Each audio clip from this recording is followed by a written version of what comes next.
Now, I know what you're thinking. Did he make 6 stupid decisions or only 5?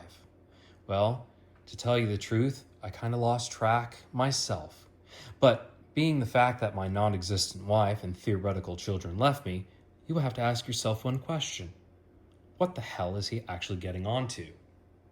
Well, I have absolutely no idea in my own personal opinion, but let's get on with episode number 4 of Random Guff, the series where I review interesting, weird, and sometimes even rare items that I have laying across my house while my car is getting fixed. And today, it's the Rolex Special. Yay! Fantastic. I don't have too many things, but it's not the quantity that matters, but the quality. Starting out, which is what we're going to be presenting the other items on, is this beautiful Rolex Boutique display tray with added attachments and these fancy Rolex branded gloves. Ooh, can't you just feel the luxury of the China, 50% polyester and 50% nylon goodness? You know, these gloves are very expensive. It only costs Rolex $5 per set, I'm sure. But anyways, enough about that. So on here, you have a lot of things that are sponsored by Roledeco, which is, I guess, the outfitting portion of the Rolex. What are they called? Nonprofit? Charity? Yeah, there we go, charity. For those that aren't aware, Rolex is not a business. Rolex is actually a charity. That allows them to keep a lot of things private, and they don't have to report on a lot of stuff. It's very strange. You can actually Google it. So this is just one of the rags that they come in, clean your little watch in. It's just a standard portion with this very high quality embossment of the Rolex namesake and the little Rolex crown. We'll put that off to the side. And this is just a display tray that they would use to display, I don't know, a watch or cufflinks, which we'll get into very shortly, or any other type of Rolex tat that they could throw at you. This is just a standard tray. It's the same color that you have in there. This is usually where they display the fancy watch that you can't buy. That's a joke for horologists like myself. The flaps open up to where they can, hide a watch in there for God knows what reason. Obviously, they don't want to sell to you. And it also is embossed with the Rolex crown in it. Very nice. And if they're not such a lucky boutique, they just have this. It's the standard tray. It's the same material as the other stuff. It has the embossment of the Rolex crown in it. It's actually pretty neat. Show you the bottom side of it. Very nice.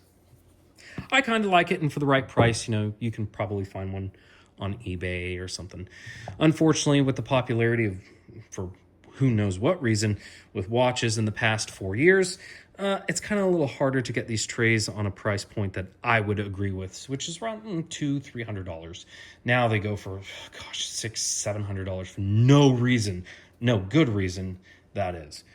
Moving on, let's go to something a little bit more vintage. There was a thing called Basel World, or Basel World, depending on how you pronounce it, where it was just this big event where all these watchmakers, Beauvais, Rolex, Omega, Tissot, etc., came together and just showed off, hey, here's our new refresh of this old model we've been selling for 10 years. And it's just, hey, we got new colors. Kind of like DLCs for video games or cars. And in that, you might have a VIP gift, which is pretty neat because this is one of their Rolex paperweights, and it came in 2 models. This is one of them.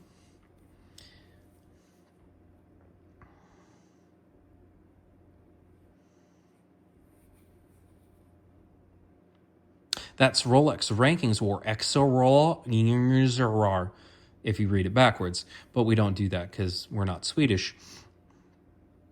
Or Swiss, excuse me.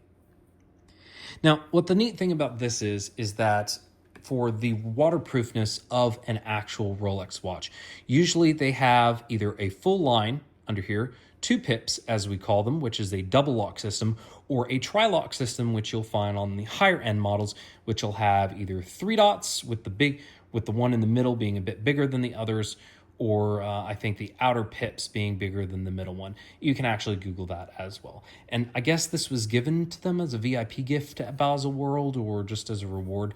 I literally got this for a steal for $50 off eBay. These usually go for about $400, depending on what they are. And it just sits so nicely inside of its box. Yeah, that's going to annoy some people. And those people are me.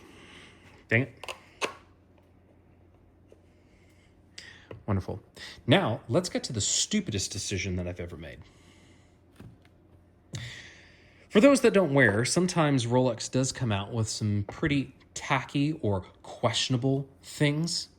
And this is new for them this year because this is something that not a lot of authorized dealers or boutiques. The difference is that an authorized dealer usually sells other types of watches and other types of brands compared to boutique where they are strictly just selling Rolex items. Boutiques usually get cool stuff that authorized dealers don't. And this is brand new in regards to, these are Rolex cufflinks. No, not the cheap ones that you find on eBay, but the actual proper limited availability, because these aren't limited edition. I don't know how long they're going to continue to sell them. I'm going to hide that tag because I don't want anyone to steal this. But it comes in its cool little green box. It's kind of the same for what you get in there. And then when you open it up, ooh, shiny. Ooh, that's irritating. Perfect. So these are in rose gold because oddly enough, as you've seen in my other card reviews, I do like rose gold. Come out, you. There we go.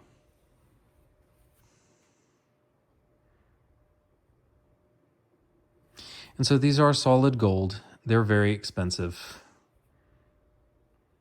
Is it a stupid decision? You betcha. But it's neat, and I save my money. Well, except when it comes to playing cards. But either so, here you go.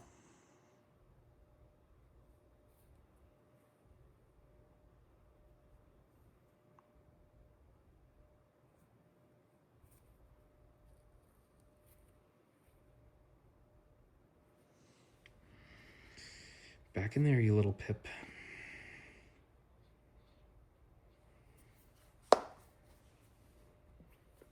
And that's pretty much the Rolex special that we have today. I have a few other things, but without watches to display them on, it's kind of weird and, strange. But anyways, I hope you enjoyed because I know I slightly didn't. But until next time, thank you.